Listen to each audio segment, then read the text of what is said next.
All right, I want to talk about something that's a little jittery for some people, and that's the effect of EMF on your immune system and your overall biochemical health. So, as we wind up in this crisis, there's a lot more people talking about the influence of the new wireless network 5G on the immune system or on pathogens. Now, if you want to understand the effects of EMF on biochemistry, anybody who's worked in chronic illness, people with Lyme, mold, autism, issues like that, these people all have a lot of EMF sensitivity. I've personally experienced some of this, but I've been around people who are so sensitive they can feel when you come near them and your cell phone is on. And they have to isolate themselves away from electromagnetic field, what is often called electrosmog. There are realities to it. If you want to understand some of the realities, look at Martin Pall's work. Martin Pall is from Washington State University. This is one of his papers on EMF and specifically mechanistically on the voltage-gated calcium channels.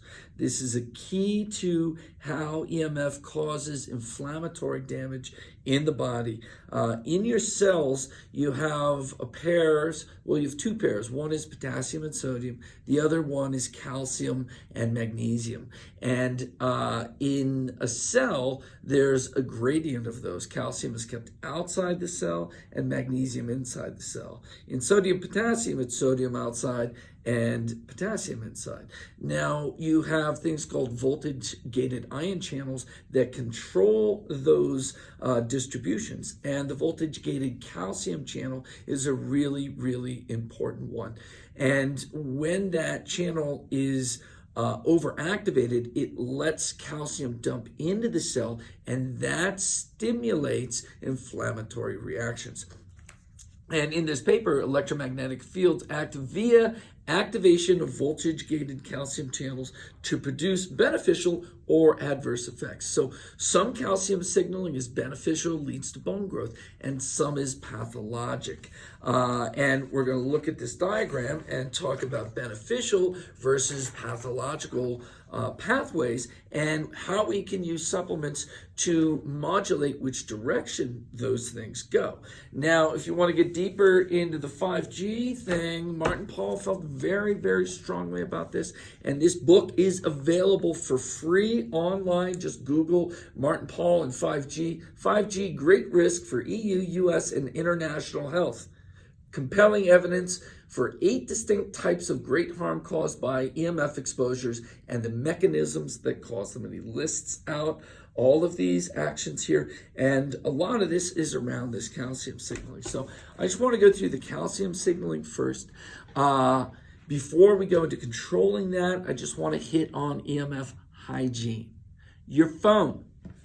Do not keep your phone on at night next to your bed. Are we clear? It's stupid.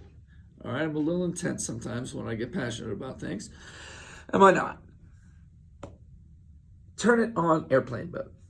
Airplane mode, it can act as your alarm. It's still, will act as this little computer that it is, but it won't be transmitting and receiving signals, and so you won't fry your brain.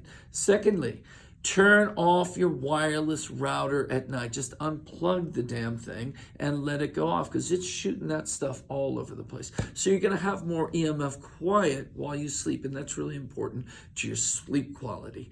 Now, there's other things that you can do for avoidance, like staying out of areas where they have just tons of wireless around. And really, if you can hardwire your computers and turn your wireless off, you're going to be at an advantage on a biochemical level. Now, I'm not in a place where I can do these things, but daily things that I do that are from naturopathic, and some of these are, international spiritual traditions for clearing yourself out, clearing your energy field out. There's grounding. Take your shoes off, go stand on the grass or on the dirt and just hang out there and let your feet sink into the earth, and that'll help you ground the electromagnetic field of your body.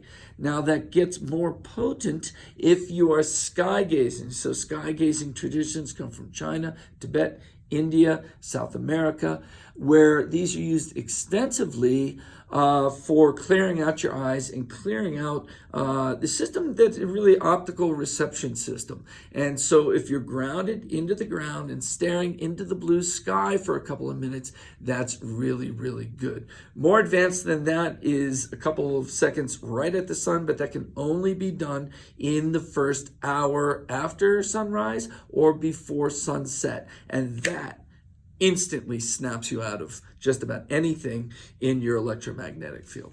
All right, so now we talked about some naturopathic techniques, we talked about avoidance, we talked about the mechanisms being these calcium-based inflammatory reactions.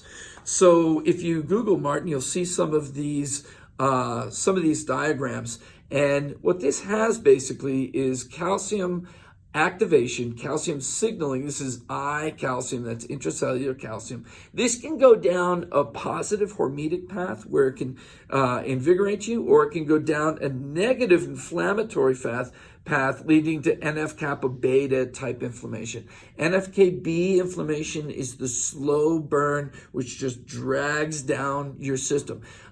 This will create, in you a lot of brain fog and confusion, neuroinflammation. It'll cause fatigue because you're not making ATP, you're making inflammation, and you feel that heavy fogginess when you're down in this pathway. We want to accentuate the top pathway. So we want to drive it over here to NRF2 activation, which is activating cellular cleanup. Now, there's a couple ways we can deal with this. Now, we can avoid this voltage-gated calcium channel signaling that's coming in from the EMF, or we can mitigate it. And we'll talk about mitigating that with NAD. So that'll just sort of stop everything from happening.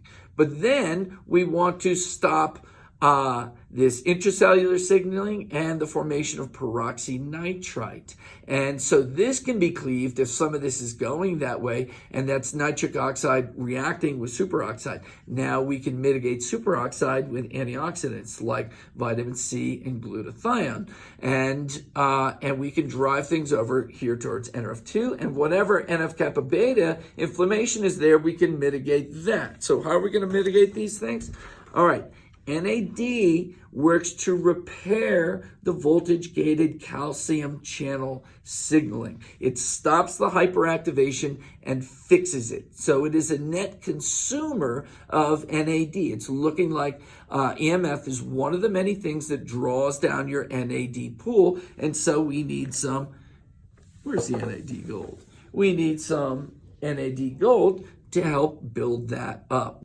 I always say generating power is the best thing that you can do so that the rest of your body can just do whatever it needs to do. So this is totally a go-to. In fact, when I first started understanding this, I was using Keto B46 because Keto B46 also builds NAD. I was reading about its ability to build NAD, and I noticed that on the flights and in the hotels, I was not having my EMF symptoms. And I got to PaleoFX and saw Joe Mercola, who came up to me and immediately started talking about Martin Paul's work and NAD being able to cleave the effects of EMF on these voltage-gated calcium channels. So I saw it before I heard it, and then since I've been using NAD Gold and Keto B46, I don't have any EMF symptoms whatsoever. So that's primary. Now, secondary is to stop superoxide formation, so we're not making peroxynitrite. And so liposomal glutathione, liposomal glutathione complex, liposomal vitamin C with R-lipoic, or just straight up good old liposomal vitamin C are all stopping that movement down to the pathologic calcium signaling. And over here, to draw you over into NRF2 upregulations, liver sauce is just fantastic for that. And this is one of our main NRF2 upregulators. But vitamin C with R-lipoic now is going to work on your superoxide, and it's going to help you through the lipoic acid upregulate NRF2. And then for any inflammation that you have generated already, CBD is an excellent thing for bringing that down. If you can get our CBD Synergies PN, that also has curcumin, which is excellent for this as well. So here you have how to deal with the effects, make you resilient against the EMF that you're never going to get away from. And that's NAD Gold. The 1 and Keto Before 6 work very well with that. If you're in this fogginess, and that's often NADPH oxidase being upregulated, creating this brain fog, or it's glutamate creating that, then vitamin C and glutathione for that. Also, CBD will stop glutamate receptor excess, which is also making peroxynitrite. So you can put CBD up in this bin as well. All of these more palliative once the inflammation has begun, and vitamin C, lipoic, and liver sauce anchoring you into detoxification instead of just this burning inflammation. So I hope some of this information is important to you. And now we have to think not just about direct immune upregulators, but how we create robustness of the body so that only our immune system is high, but that we're creating the kind of power that we need in ATP generation and creating the clarity and cleanliness that we need through our detoxification in order to remain strong in a period where the world needs you to be strong. Thank you.